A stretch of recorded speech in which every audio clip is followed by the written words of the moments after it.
Hello, everyone, and thank you for joining us today on Polywine, where we'd like to take a deep dive into stories pulled from the media and have a fun time while breaking it down. I'm Jillian, and let's get into it. And while everyone is traveling for the holidays here on the Polywine podcast, we are here to catch up on what's happening and what to watch. So let's get into it, shall we? So let's start off in politics. Last week was a busy week on Capitol Hill, and that is because the Epstein Files Transparency Act finally passed. Yes, it went through the Senate, it went through the House, it went to the desk of the president, and very quickly was signed by the president. And once that bill was signed, that started the clock for the DOJ. That gives the DOJ 30 days to start releasing some information. The DOJ can redact information that might hinder an investigation or ongoing litigation. So we have some loopholes here, if you will, to release some information. So will we get everything that everyone is hoping that's in the files? I guess we shall see. We'll find out by December the 19th, right? I think there's going to be a fair amount of names covered up, sure. But I hope that enough information comes out where justice is done for the victims. They deserve that. And I hope that we find out or get some pictures, because I definitely feel there's going to be more redactions than anybody really wants. But I hope we get some idea of this network that propped this man up, Jeffrey Epstein, up for so long. And it has got to be a big network. And I always go back to that attorney standing on the stairs of the Capitol with the Epstein victims months ago, when they were asking to please release this information, please release the files. And he said, I think he was an attorney for the victims in Florida. And he said, look, the DOJ has the information, attorneys, police departments, everybody who did any investigation on any of these victims all throughout the years, they have a lot of this information. So my suggestion is follow the money. There may not be just a standard list of names. You need to follow the money. And I think that's the major cover up. And we know that there have been some banks that have been pulled into this scandal, and some have paid out, some are in litigation. I think that might be the bigger cover up. Absolutely, these women need justice. These were victims. These women were children when it happened to them, or very young adults. For some, but just awful, the crimes that happened to these women and young girls, just awful. So they absolutely need to have justice served for them. Absolutely. But I want to know this network. And I think we're going to have the internet sleuths and any investigative mind on this, because I really think we're going to have to start piecing together to get this big picture of this network of people. And I think we're going to get that a little bit here, a little bit there is coming out. I've already seen the fallout in the UK from some of the names that have come out from this scandal. So how many more? I'm not talking about the flight manifest. Okay. We know there's a lot of people that were on the flight. We know that Jeffrey Epstein was an extremely social butterfly back in the time. He was going to interact with many people, many high-profile celebrity people that are at functions and events and fundraisers. They're going to have interaction and maybe have pictures, and that doesn't mean anything. I'm talking to people that supported him, propped him up, were friendly, knew about the inner workings. Yeah. And it sounded like always it was very creepy. There have been some people that have come out in the last several weeks of some celebrities, some comedians, some people in the political sphere that had gone to some parties of Jeffrey Epstein's in the past. And like, it was very young women were there. If they were women, they may have been younger, who knows, but they were young. And there was just some oddness and inappropriate stuff happening there, and it was very uncomfortable. I don't ever want to go back. So, I mean, it was out there. It didn't seem like it was hidden. It doesn't seem like it was hidden. So I think it was pretty known by many, but just kind of hush hush. And now when that light gets shine in that really dark, dingy, dirty place, that was that world of his and his friends, they're going to go down, and they should go down. And, but with all of this happening and talking about people going down, Marjorie Taylor Greene, what happened this past weekend? You were the forefront leader of fighting for these women. Release the files, going against people in your own party. And then on Friday, in a sudden and just shocking move, she said she was resigning and stepping down. What? You were in a wave of a positive press, Marjorie Taylor Greene, that was going in your direction.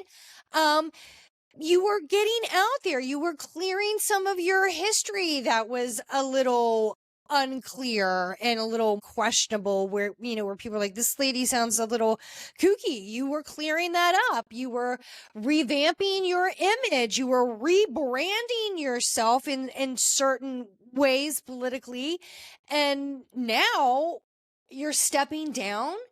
You were fighting for this women. You were fighting for your constituents with insurance and for the victims of the Epstein files. And I cannot imagine the backlash you were getting for people within your party and MAGA and Maha, and which you said, look, I am a strong believer in Trump and MAGA and Maha. That was my backing, that I was on board from the get-go. And she's like, now I'm getting backlash for it. Trump was calling me a traitor, and that was really tough to take. So now she's stepping down. It was shocking. It was very shocking. So is this because she feels threatened? Is it because, she said, look, I didn't like this pushback. I was just standing up for the victims, and this is what I get. Well, we need you to stand strong and stand up to everybody else for these victims, like you said you were going to do. And what about the entire notion that you had put out there that you would stand on the floor of Congress and read the names out from the Epstein list for the victims, because you would have congressional immunity? You said you would do that for the victims. And now that if you would do that, that has to be done before January 5th, because you said that was your last day. It's just really shocking. And in my personal opinion, a little off-putting. I understand that maybe there is something bigger in her future. Maybe there's a bigger goal here. Maybe she wants to run for Senate. Maybe she wants to run for governor. Maybe bigger. Maybe she wants to run for president. That has come up in the social media sphere. She's like, that is false. And I've heard her say, look, I wouldn't, if I wanted to run for the president. I forget which interview she was on, but she's like, look, if I wanted to run for president, I don't think I could get like the big money backing. I don't think I could get the, the huge corporations. I don't think I could get what the major money that I would need to run a major campaign for president. I don't think I could do that. That's what she said. I heard her say that, and maybe, but she was putting that out there. And I even said in the other episode of the podcast the other week, I'm like, that's smart, because if you put it out there, maybe it'll come back to you. Maybe there is something bigger, but I still think you should do it running as an active member of Congress. I think you have greater position and power to do it from there. And you can still get things done. Maybe you feel, Marjorie, maybe she feels that she would not win the next election. Maybe that's why she stepped down. But I still think you should fight it out. It's worth fighting for, and telling everybody and showing everybody out there, not just your constituents, not even just the people of your state of Georgia, but showing everybody in this nation that you are willing to fight. Because right now, the only image that you're putting to me is that when it gets a little tough and things get a little scary, I'm just going to throw in the towel. And I honestly don't think that's who you are. And I think you are I've said this before, you're pint-sized but mighty. I think you are a strong individual, but this comes off very weak in my opinion. I don't know. Maybe things are different with this whole scary situation following the whole Charlie Kirk assassination. Just maybe it's scarier. She wants to step aside for her family, or maybe there's something bigger. But I can tell you, when I heard breaking news that was happening, I was absolutely shocked. I was like, what? She's resigning.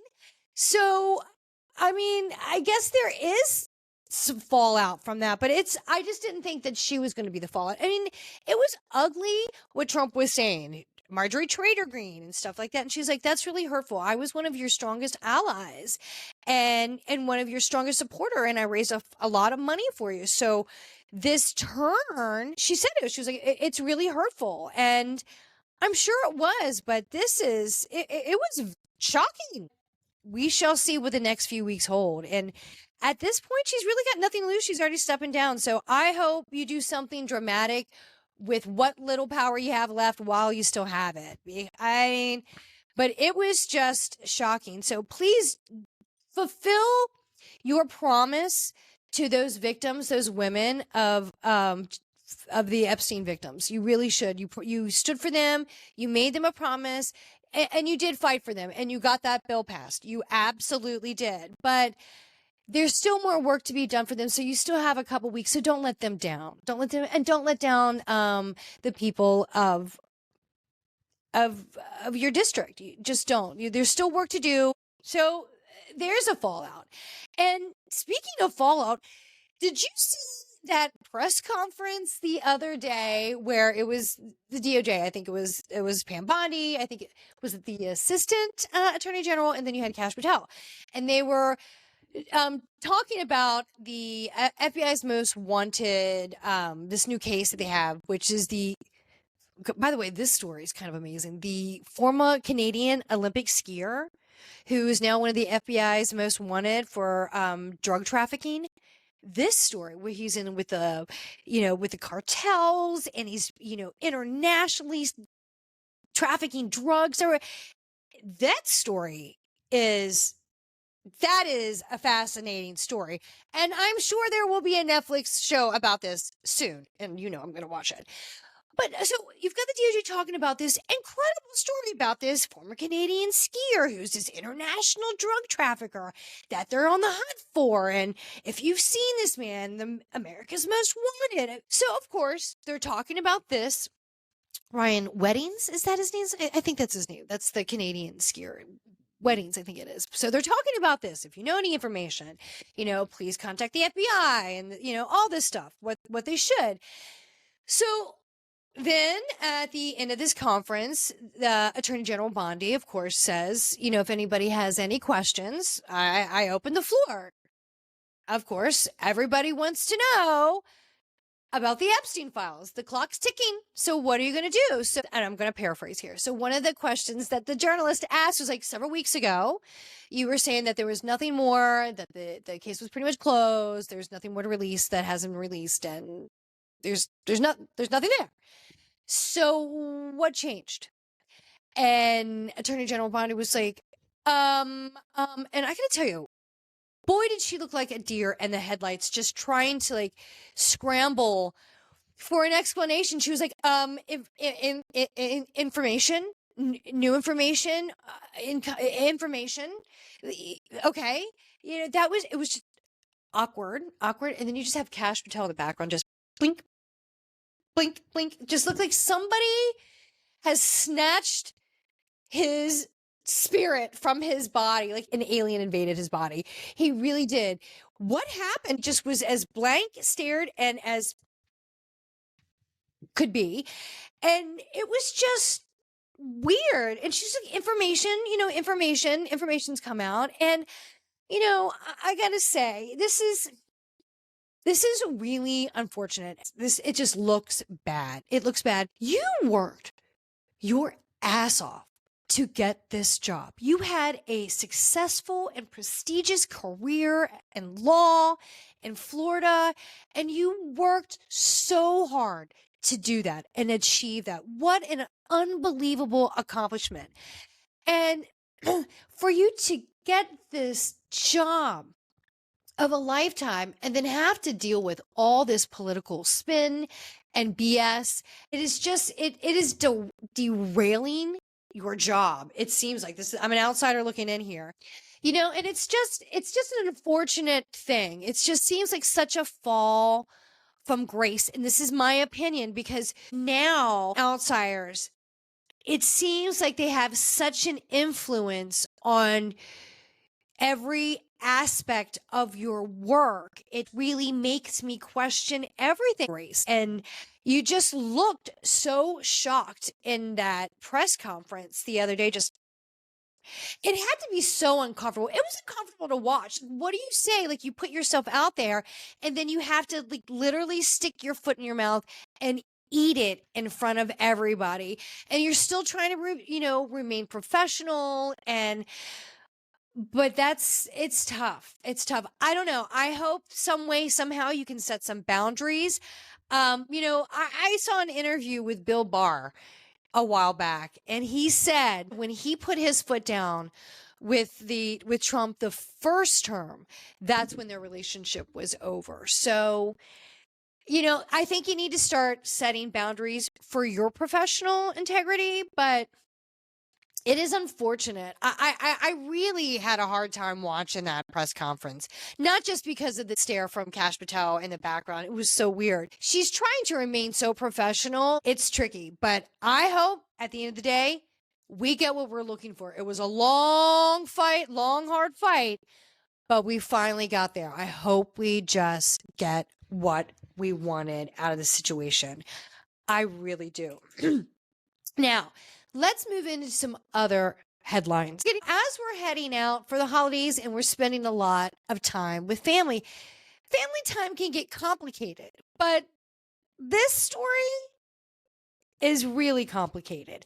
So this family from Florida decided to take a family vacation, and they did a Carnival cruise.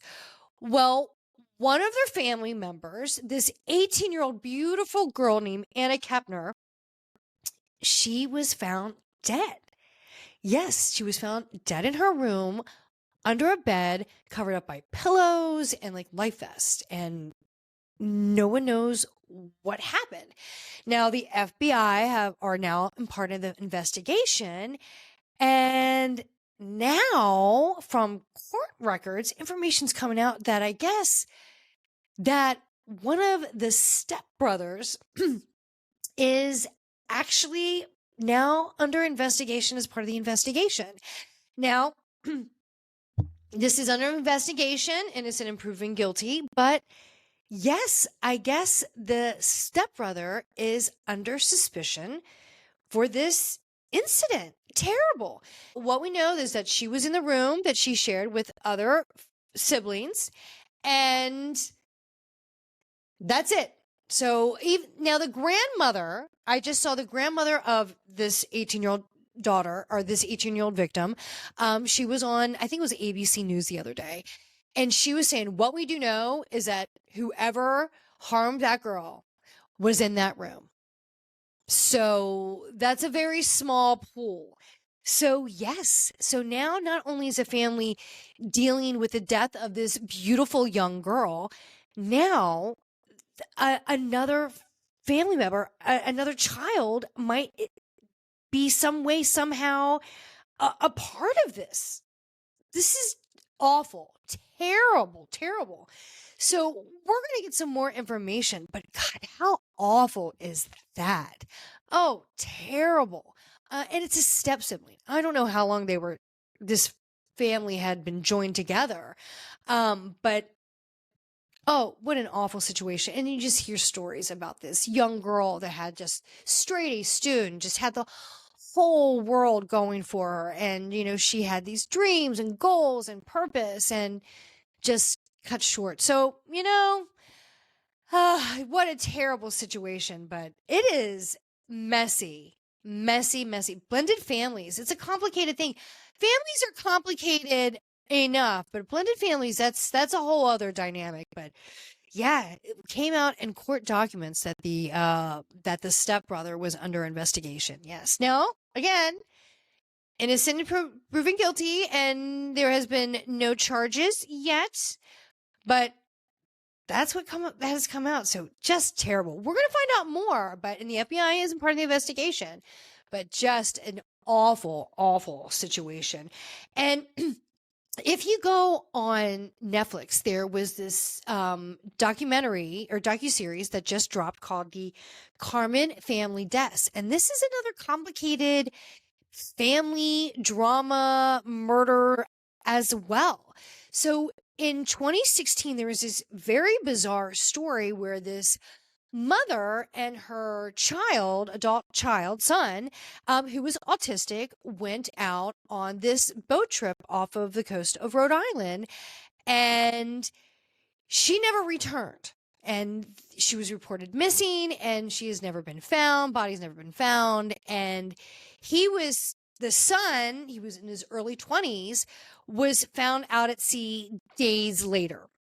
Now, the whole circumstances of the death and what could have happened and the manner of how the young son was found made many question what could have happened in this disappearance of the mother. And he was actually under investigation and suspicion for the murder of his mother. And then while he was investigation under this, then some weird theories came out that maybe he could have been some way, somehow involved in the murder of his grandfather several years ago. He was killed in his sleep.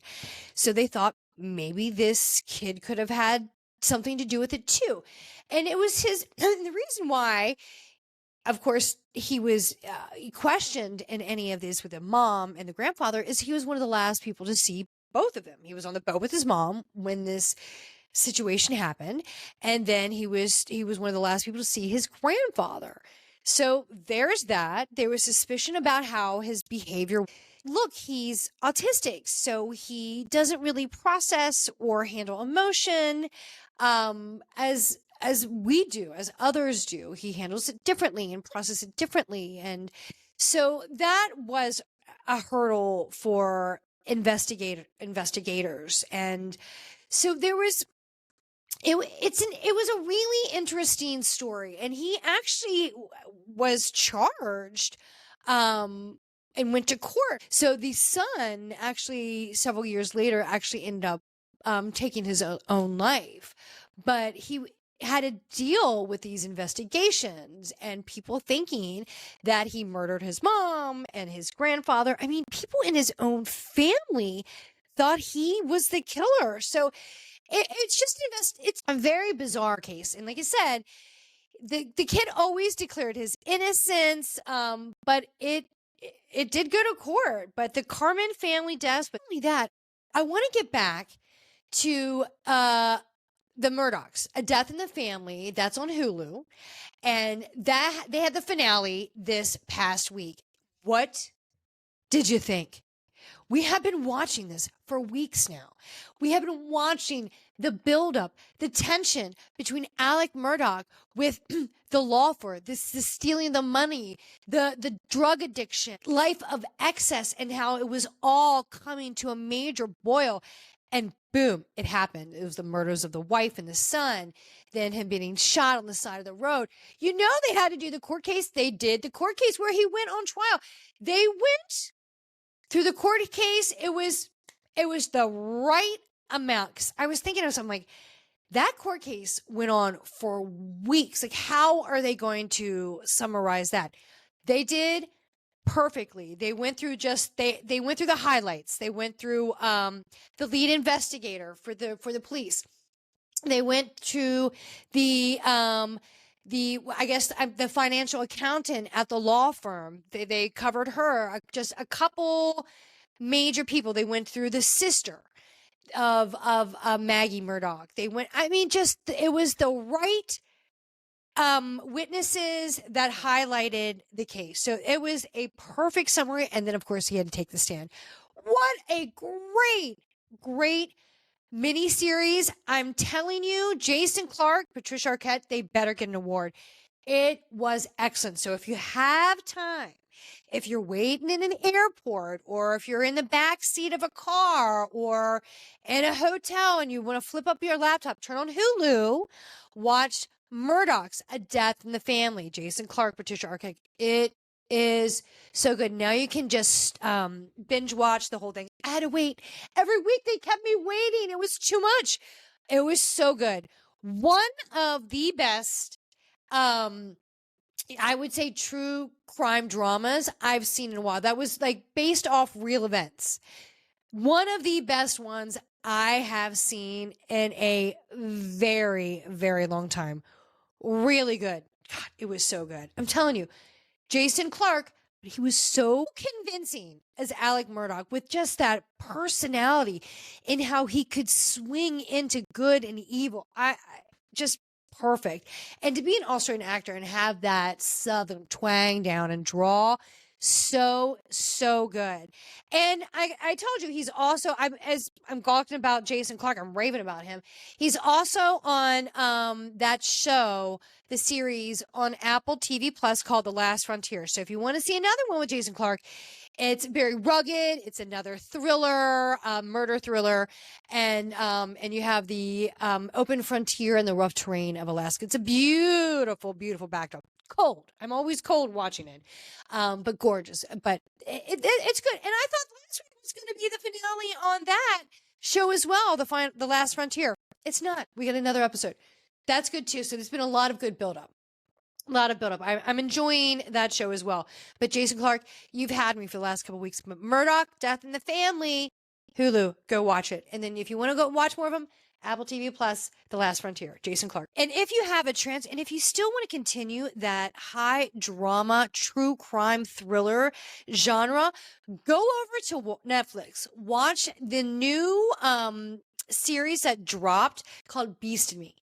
It has Claire Danes and Matthew Rhys.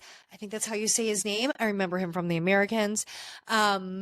So good. He is very creepy. If anybody can give me on the edge, manic, OCD, and just spirals out of control and really just cannot regulate their emotions, Claire Danes can give you that like no one else. Remember her in Homeland? But she definitely gives that same feel, like out of control, on the edge, just trying to hold on to reality.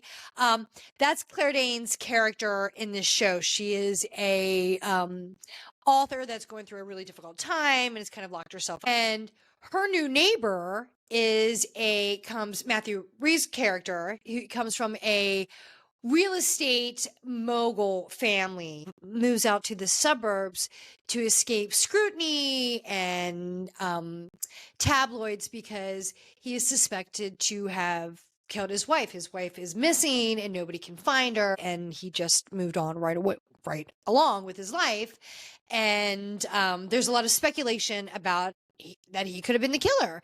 And Claire Danes, being a writer, is intrigued by this story and wants to write a book about him. And then the drama and the mystery and the craziness ensues. So it's definitely an interesting watch. Matthew Rhys' character, he really channeled a tormented individual. He did. I don't know what you had to connect with to develop that character, but it was definitely dark. It was dark, but it was a good watch. It's got a lot of twists and spins, and just when you think you figured it out, it's going to spin in a different direction. So enjoy. I definitely did. Now that we just talked about drama and true crime thriller, let's get into something a little funny. We need a little laugh, right? If you want to go back to Netflix, Eddie Murphy just dropped a documentary and it's called Being Eddie, and it was hilarious. You forget the catalog of work that this man has, because he's been around for so long, 4 decades in the industry. He got the Saturday Night Live gig at 19 years old. He was only 19 when he hit it huge on SNL. Huge. And watching those clips were everything. But I mean, you had footage from so many things that he's done in his past, home videos, Saturday Night Lives, movies where he was cartoons, animated, everything. It was great. And just to see him sitting back with a cigar and chatting and just talking about his life just so openly, it was a fun watch. It was a fun watch. It was easygoing. It was enjoyable. And I laughed along the entire way because there's just so many clips of so much of his work. And he really did hit the TV, the entertainment world at the right time. When you go back and see like Beverly Hills Cop and Saturday Night Live, I mean, it was the right timing. And he is so, so talented. And when you hear like other people being interviewed, celebrities in this documentary like Dave Chappelle and others, and just like he is a legend in this field. I mean, he does it all. He's a comedian, he's an actor, he's a performer, he's a singer. Like every fiber of this man is an entertainer. And you get that. You get that. You forget about his body of work in music too. I mean, he's just everything. And he was great. And he still looks incredible. So Being Eddie, Netflix, enjoy it. It's an easy watch, and it's a fun watch for sure. It's something that's good to keep you on an airplane, nice little giggle, fun for everyone for sure. And if you need another fix of funny, go over to Hulu. Our funny guy, Sebastian Maniscalco, has another stand-up that just dropped this past weekend. And it's called It Ain't Right. It Ain't Right. And it was so funny. It was hilarious. I must say, I am a little taken back by how loose that Disney Plus and Hulu are becoming with swear words. Like there were a few dropped, and I was like, "Can he say that on Hulu? Like, is that okay?" And it's totally fine. I'm so happy it wasn't bleeped or edited or censored. I'm so happy. It was hilarious. It was the great thing about Sebastian Maniscalco's comedy. He talks about himself, his family, what it's like to be a parent at this stage in his life, what it's like to be around friends and family, and just the funny things that we do to ourselves and each other and being with our family. And that's what we need. We need that type of humor right now at this time of year when we're gathered around with our families. We need a laugh now and again, and especially at this time of year with this political climate, we need to find funny and we need a little good laugh, and we need it right now at this time of the year. It's the holidays. Let's get into it and let's enjoy it. But that is it for us today. Thank you so much for joining us on Pollywine. Please follow Pollywine on Instagram at PollyWineTime. And please listen to Pollywine wherever you get your podcast.